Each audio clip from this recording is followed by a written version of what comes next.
Good morning, everybody. The first thing that I'm going to be doing today is heading out to that barley field that we combined and baled a couple days ago. And yesterday I started cleaning it up. Today we're going to finish cleaning it up. So I'm going to grab the loader, shake out a bunch of those bales, and then we're going to head out there with the round baler.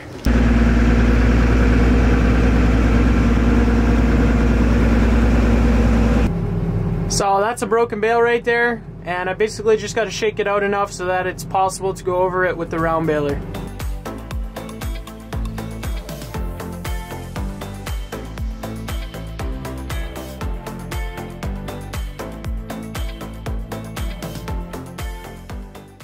So that sort of resembles a swath, kind of. At least I can come here and bale that up. I'm still gonna have to go super slow over top of all of that, otherwise I'm gonna plug up that round baler.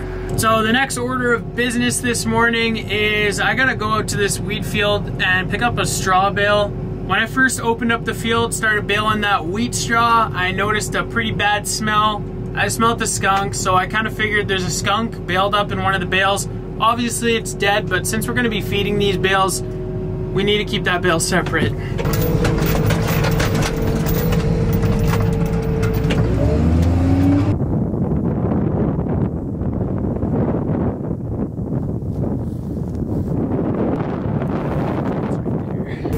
So I thought it was the bale to the right there. Turns out it's the bale way out there. I wasn't 100% sure which bale it was, so I was just gonna smell it. But then I saw the head of the skunk poking out of that bale over there, so that's pretty easy. So since we're gonna be feeding these bales to the cows, we need to know exactly how many tons we have. So I'm gonna take one good bale, we can weigh that, and then we'll do the math on how many bales are out here, and then we'll be able to tell if we have enough bales or not for the next year.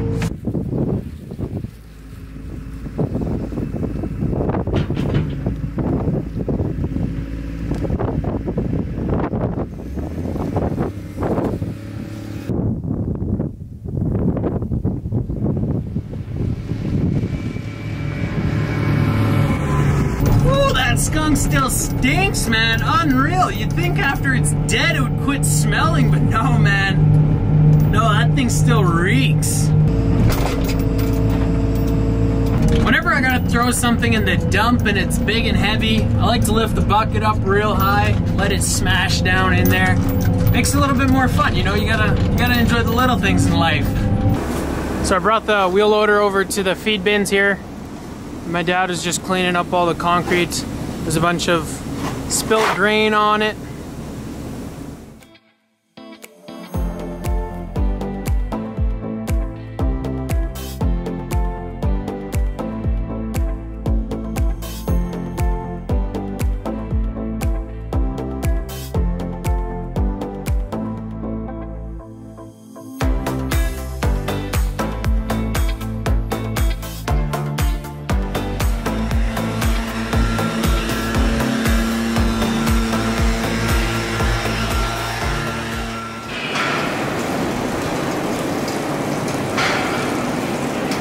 This morning we got an AI about 15 cows, quite a few. The reason why there's so many in one day is because they're all synchronized. Basically we can do this thing called off-syncing cows, or synchronizing them. And you basically give them a shot on day one. A week later you give them another shot. 2 days later you give them another shot. And then you can AI them the next morning. It's just a really efficient way of getting cows bred and getting them to come into heat.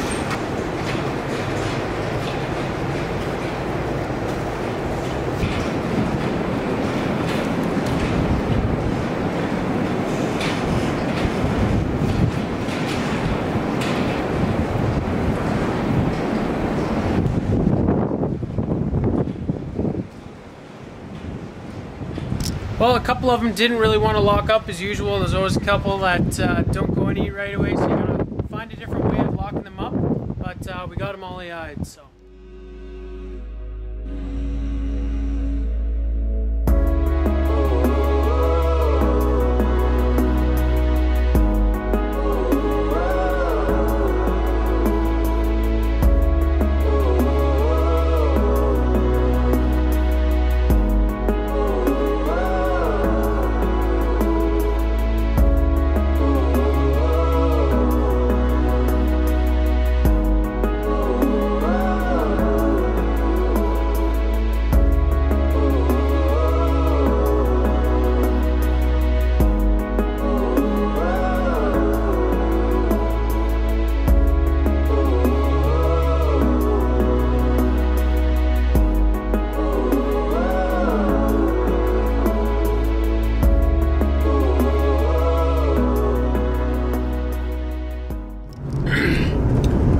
guys, it is really dry out and really windy out today, and there's a fire. It's not, we're not downwind from the fire, so there's no worry about this thing coming to our place, but I'm gonna go and check it out and see if we can do anything about it. Maybe we gotta hook the disc up to the tractor and start disking, I don't know. But we're gonna see what it looks like when we get out there and see if we can do anything to help. So you can see there in the distance, I think there's a big fat Pro Till on the road in front of me. That's what it's gonna take to get this thing out. It's incredibly windy today, and we haven't had rain for about a week, so it's incredibly dry as well. So this guy's got his disker out. Big 4-wheel drive in front of it. That's what it takes. You got a disc in front of the fire, downwind. Make sure that fire can't burn anything else, and then it'll hopefully stop when it has nothing to burn.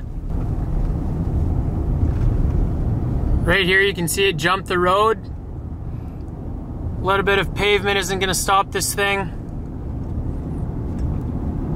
Just ripped right through the fields. It didn't even burn right beside the road. It just jumped right over all that stubble. It's insane. So this looks like a field that was standing. This doesn't look like it was combined yet. You can see there's the real odd patch of, oh, looks like wheat in the field there. This entire field just got completely burned to a crisp. So I'm back at the farm now. By the time I drove away from there, it looked like it was dying down, so we didn't end up going out there with the disc. It was about a 20-minute or 25-minute drive in my truck to get out to where the fire started.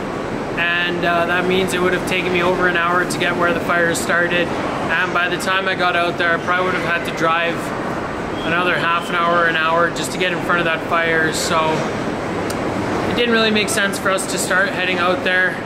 So I didn't really stick around there too long. There's so much big equipment out there, and the last thing you want to do is get in their way when they're trying to get out in front of that fire and put it out.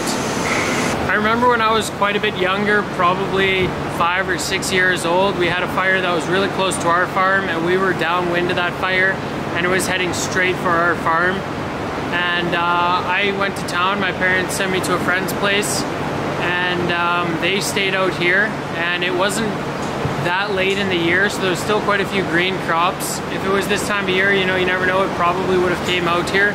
But since there were so many green crops, that fire just wasn't able to spread. It's especially hard now and bad time now for a fire because all the crops in the field are bone dry and they just catch fire like nothing. So I believe there was a really green alfalfa field right in front of our farm, and that's what stopped that fire that time. And my parents, they were standing at all the gates for all the cows, ready to let them go if the fire came to the farm. You know, if it's gonna take your farm, you want to give all the animals the best chance to run away from it as well. So they were borderline just about to let them all go, but that field stopped that fire, so we got super lucky back then. And that fire now, it looks like it died down today, but there was a ton of tractors out there. A bunch of farmers see it happen, they get out there right away and start tilling up that soil. So looks like it wasn't too bad. It was pretty close to a town. I'm not 100% sure what the damage of this fire was. I just saw the smoke, drove out there, checked it out. I hope everyone was okay, and pretty big fire. It's kind of scary, it was so windy, but looks like it was all right. I'm not 100% sure though. So my dad called the farmer that was out there tilling there, and he said he would call us if he needed another disc out there, but he never got a phone call again, so we assume it's good out there. But now I'm gonna head out to the field and bale those little broken bales up with the round baler. It's supposed to rain tomorrow, so we gotta make sure we get that done.